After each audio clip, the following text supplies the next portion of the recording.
जाते हैं ना अपने संबंधियों के यहाँ, 1 महीना की छुट्टी होती है तो वही घूमने का अवसर मिलता है, तो परिवार के सदस्य जन छूट दे देते हैं, बहन के यहाँ, मौसी के यहाँ, मामा के, ऐसे। तो बहन के यहाँ गए थे, तो बहन की जो पति की बहन होती है उसे नंद कहते हैं, वो उनके यहाँ ले गई थी। तो उनके यहाँ हम गए हुए थे, तो एक कमरे में देखा एक नौजवान व्यक्ति पड़ा हुआ था, वो शायद उनकी ननंद के पति थे। तो उनको पता नहीं क्या लगा, भगवान की प्रेरणा, हम तो बच्चे ही थे, तो हमें बुलाया, ऐसे नज़दीक गए तो रोने लगे। उनका बच्चा अब हमारी कोई बात नहीं सुनता, तो हमें मन में है आपसे बता दें। तो शायद हमें भगवान उदाहरण देना चाहते होंगे, इसीलिए सुनवाया होगा, नहीं तो हम बच्चा थे, उनका कोई सपोर्ट तो कर ही नहीं सकते थे। उनका बच्चा है, जो बिल्डिंग देख रहे हो ना, ये मेरी बनवाई हुई है, वो मेरी पत्नी है, और वो टाकीज के सामने मेरी चाय समोसा पान इसकी दुकान थी, और मैं सुबह से शाम तक मेहनत करता। तो यही पत्नी हमारे मोजे जूते उतार करके और हमें प्यार करती थी। हमारे शरीर में लकवा मार गया, अब मैं उठ नहीं सकते। बोले 2 रोटी से ज़्यादा भोजन नहीं देती, और कहती ज़्यादा देंगे तो बार बार शौच करोगे, हमें फेंकना पड़ेगा। बोले हमको मारती भी है, हमसे बात नहीं करती, चिल्लाते रहते हैं, हमारे सामने दूसरे पुरुष को बुलाती, बात करती ऐसा। बोले किससे कहूँ, अगर कहूँ तो ये मारेगी आकर के, कहना नहीं।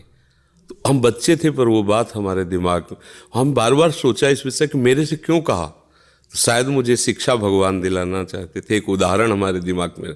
देखो ये वो बता रहा है कि जब मैं कमा के आता था तो मेरे जूते मुझे उतारती थी, मुझे प्रेम करती थी। आज वही पत्नी है, मेरा ही सब वैभव है, मुझे रोटी भर पेट है, क्योंकि लकवा मार गया, शरीर बेकार हो गया, अब वो पड़ा ऐसे। अब उस व्यक्ति का कौन मित्र होगा, कोई प्यार से बात, तभी तो हम बच्चे थे, हमें बुलाया, कोई प्यार से बात नहीं कर सकता। वही व्यक्ति है जिसने अपने जीवन को सजाने की चेष्टा की, लेकिन एक मित्र है जिसको नहीं जानता था। इसीलिए अगर उस मित्र को जानता होता तो उसको रोना नहीं बनता, वो केवल उसी से बात करता और जीवन बदल जाता। वो कर तुम अकर तुम अन्यथा कर तुम, सच्ची मानो। हमें डॉक्टर ने कहा था आज के कम से कम 17 वर्ष पहले, दिल्ली के थे, सब जांच की, उनका बाबा तुम संत हो इसलिए तुमसे कोई छुपाव नहीं है, तुम्हारा कोई घर का नहीं कि जिससे मैं बता सकूं, तुम्ही से डायरेक्ट कह रहा हूं। 2-2.5 वर्ष, आखिरी 5 वर्ष, ये किडनी खत्म और आप मर जाओगे। तो इसलिए बता रहे हैं कि आप भजन कर लो बस 2-2.5 वर्ष। और तो हमने भी ठान लिया था कि हाँ ठीक है, ऐसा है। आज 17 वर्ष तो हो ही गए, लगभग 17 वर्ष, बड़ा लंबा सफ़र है। अभी आपके सामने बैठे हैं, फेल भी है और पास भी है, नहीं पास है। देखो जो दिनचर्या हमें चाहिए वो हमारे शरीर कर रहा है, तो हम पास है। और फेल इसलिए कि संसार की दृष्टि से वो किडनी फेल है।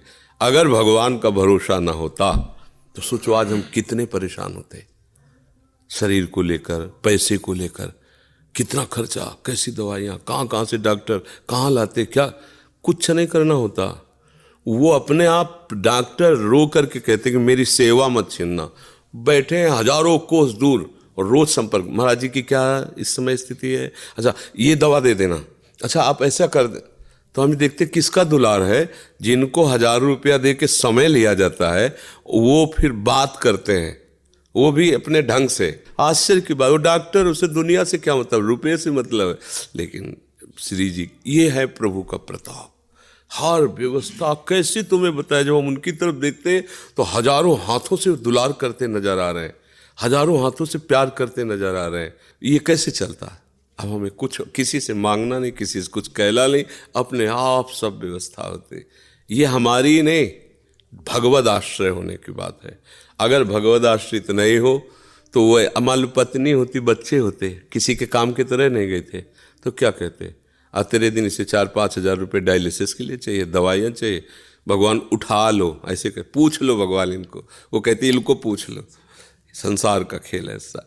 तो ये हम कोई तुम्हें कहानी नहीं बता रहे, सच्ची बात कह रहे। अभी अंधकार है और भगवान का आश्रय ले लो, आनंदित रहोगे। आज आपको नहीं समझ में आएगा, किसान खेती बोता है तो तुरंत फसल नहीं काटने को मिलती, थोड़ा समय लगता है। ऐसे आप अपने जीवन को भगवान में समर्पित कर दो, नाम जप करो, रहो उसी संसार में, वैसे ही रहो। हम ये नहीं कहते बाबा जी बनो, गंदे आचरण मत करो, गंदा नशा मत करो, गंदा व्यवहार मत करो।